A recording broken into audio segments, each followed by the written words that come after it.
Agora sim nós vamos entrar no objetivo principal do vídeo, que é justamente tratar das questões científicas. A área onde muitos cristãos não sabem bem como se posicionar diante de certos questionamentos científicos. Então vejamos o que a ciência séria tem a nos dizer em vários aspectos de diferentes áreas. De um lado nós temos a Bíblia, que nos informa que nós fomos criados pelo Senhor Deus. E de outro nós temos a teoria da evolução, que diz que nós viemos à existência a partir de incontáveis mutações ao longo do tempo. Muitas pessoas têm a tendência de dizer que os seres humanos evoluíram dos macacos, mas isso é um pensamento errado.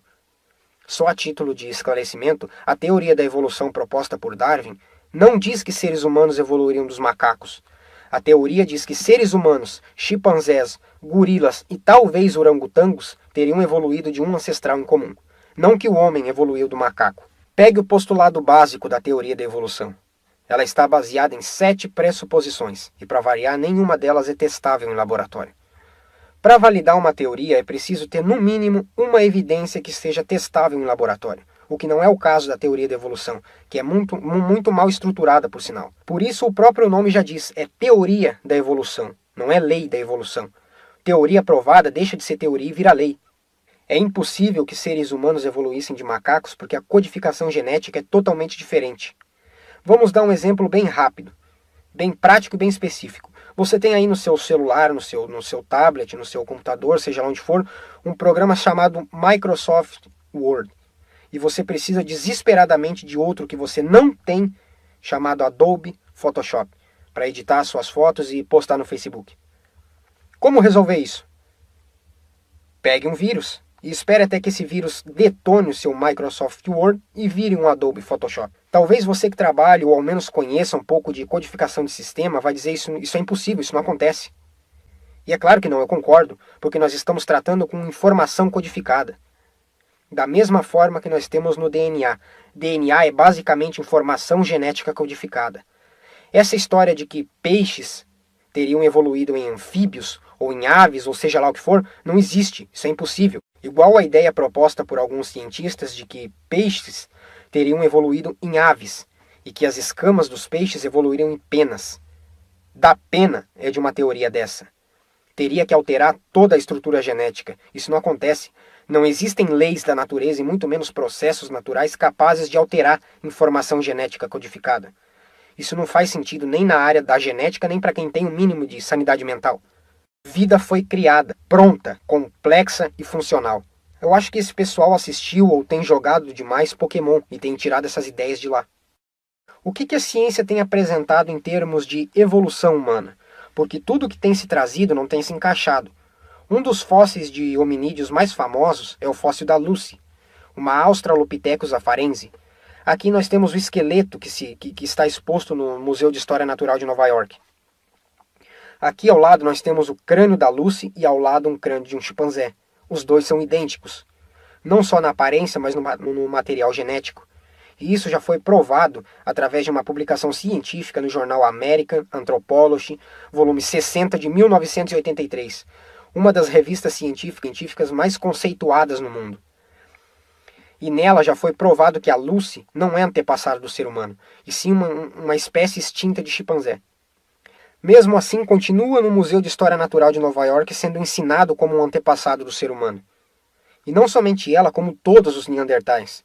O Dr. René von Zitter, que foi um dos principais pesquisadores de neandertais, foi citado na revista Nature, de 25 de agosto de 2004, onde ele confessou ter cometido fraudes, uma delas referente à datação com carbono 14 de um crânio de um neandertal que ficou conhecido como o crânio de Paderborn, datado com 27 milhões de anos. Ele confessou ter pego esse crânio da tumba de uma pessoa que morreu em 1750.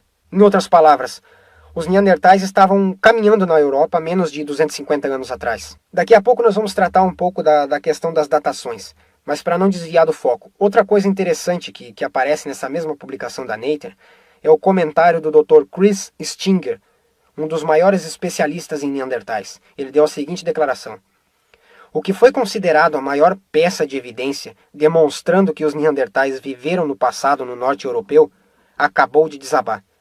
Nós teremos que reescrever a pré-história. A evidência mostra que tudo aquilo que foi e vem sendo ensinado nas escolas e tomado por verdade tem que ser reescrito. E baseado em tudo isso que a ciência vem mostrando, a pergunta que fica é: quantas vezes terá que ser reescrito? Somente a título de conhecimento, vamos tratar um pouco a respeito dos métodos de datação e do registro fóssil.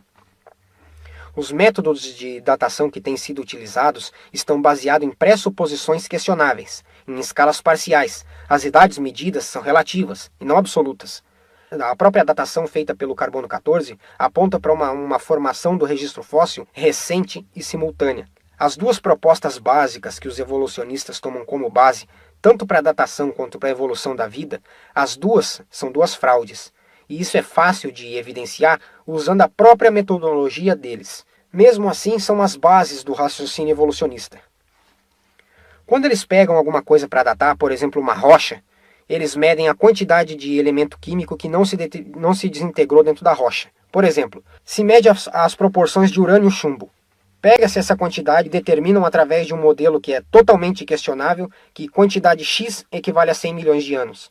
Se as proporções são diferentes, se há mais chumbo do que urânio, seria um pouco mais antigo, porque o urânio vai se deteriorando e virando chumbo. Chumbo é o resultado da desintegração do urânio. Quanto mais chumbo tiver, mais antigo é. O problema é o tempo que eles estipulam para que essa deterioração ocorra. Mas como a teoria da evolução precisa de bilhões de anos, então está aí os bilhões de anos. Outro método muito utilizado é o método do carbono 14. A formação do isótopo de carbono a partir do nitrogênio tem a decomposição, o decaimento do carbono em nitrogênio de novo. E eles calculam a idade de alguma coisa a partir da meia-vida do carbono 14. Por exemplo, imagine pegar 500 gramas de carbono 14 e armazenar dentro de algum recipiente. Teoricamente, segundo eles, se nós esperarmos 5.730 anos, lá dentro vai restar apenas a metade da quantidade inicial de carbono 14. O restante teria se transformado em nitrogênio. Se esperarmos mais 5.730 anos, a outra metade iria se desintegrar também. Esse é o conceito do que eles chamam de meia-vida. É o tempo que um elemento químico leva para atingir a metade da sua massa. Então, o que acontece? Na nossa atmosfera tem nitrogênio. A radiação do Sol penetra na atmosfera, passa pelo campo magnético da Terra, bate na molécula de nitrogênio, quebra a molécula de N2, dos nitrogênios é bombardeado e se transforma no carbono 14. O carbono 14, uma vez na nossa atmosfera, em contato com um átomo de oxigênio, forma a molécula de CO2. Esse CO2 pode ser absorvido por uma planta, se torna parte da planta por meio do processo de fotossíntese, ou por um animal ao respirar ou quando bebe água ingere carbono 14 junto. Então o animal, quando vivo, tem carbono 14 circulando dentro dele. Quando o animal morre, já não tem mais carbono 14 entrando. E o problema com essa datação é justamente esse. É preciso determinar exatamente quanto de carbono 14 tinha no animal no momento em que ele morreu. Pergunta: como determinar isso? Resposta: é absolutamente impossível determinar isso. É possível dizer quanto de carbono 14 ele tem no momento em que foi achado, mas quanto ele tinha no momento em que morreu é impossível de saber. Aí o que se faz para resolver? Se coloca um número aleatório e através de algumas continhas, levando em conta a suposição inicial, eles dizem que alguma coisa tem bilhões de anos.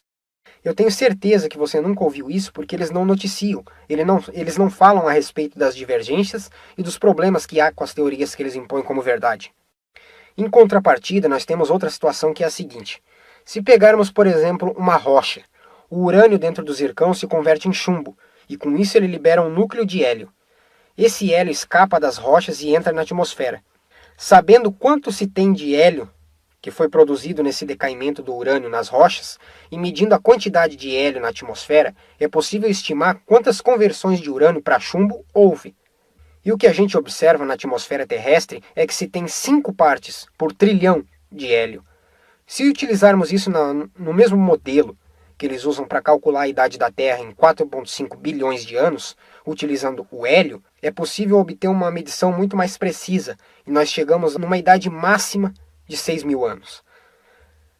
A mesma metodologia que diz que a Terra tem 4,5 bilhões de anos, prova que a Terra tem no máximo, estourando, os 6.000 anos. E esse é um paradoxo que os geólogos não conseguem explicar, porque para uma Terra com 4,5 bilhões de anos, falta muito hélio na atmosfera. Pergunta: para onde foi todo esse hélio? Eles não sabem explicar. Na verdade, não tem como explicar, porque a mentira não se sustenta por muito tempo. Mas vamos deixar isso de lado e vamos tratar um pouco do registro fóssil. Primeiramente, o registro fóssil não é nem de longe uma evidência da evolução. Muito pelo contrário, é uma prova de que nunca houve evolução. Seres humanos sempre foram seres humanos e chimpanzés sempre foram chimpanzés. Dentro do registro fóssil, nós não encontramos os chamados elos de transição, ou seja, não existe uma sequência que mostre como peixes supostamente teriam evoluído em anfíbios, e nem como anfíbios teriam supostamente evoluído em répteis. O próprio Darwin disse no seu livro que esse era o maior problema com a sua teoria. Na época acreditava-se que era porque a quantidade de fósseis era muito pequena, então se tinha pouco material para análise. Hoje nós temos milhões de fósseis que foram encontrados. No entanto, as ideias originais de Darwin, desses supostos elos de transição, continuam faltando. O registro fóssil não favorece a teoria da evolução. Pelo contrário, o registro fóssil é uma grande evidência para comprovar a criação, porque ele nos prova que seres humanos sempre foram seres humanos, anfíbios sempre foram anfíbios e répteis sempre foram répteis. Quando você estuda o registro fóssil, você encontra peixes, anfíbios, répteis, mamíferos, aves e os demais organismos vivos da mesma forma como se tem hoje. Não encontra o elo de transição e nenhuma evidência que aponte para isso. O registro fóssil nos mostra uma capacidade de variação das formas de vida, uma capacidade inclusive limitada. Tanto é que nós temos registros de inúmeros fósseis de diferentes formas de vida que estão extintas hoje e que não evoluíram para nada, simplesmente sucumbiram, desapareceram da face da Terra. Mais uma vez mostrando que a capacidade de adaptação e variação chegou no seu limite. Não tinha mais como adaptar, não tinha mais como variar, extinção, e não evolução. E só a título de esclarecimento, vamos definir o que seria variação. Ser humano produz o quê? Ser humano. Pode produzir ser humano mais alto? Pode. Pode produzir ser humano mais baixo? Pode. Pode produzir ser humano mais gordo? Pode. Mais magro? Pode. Pode produzir ser humano de cor de pele diferente? Negro, branco, loiro, ruivo? Pode. Isso caracteriza variação e não evolução. Mesmo com pequenas variações, todos continuam sendo seres humanos.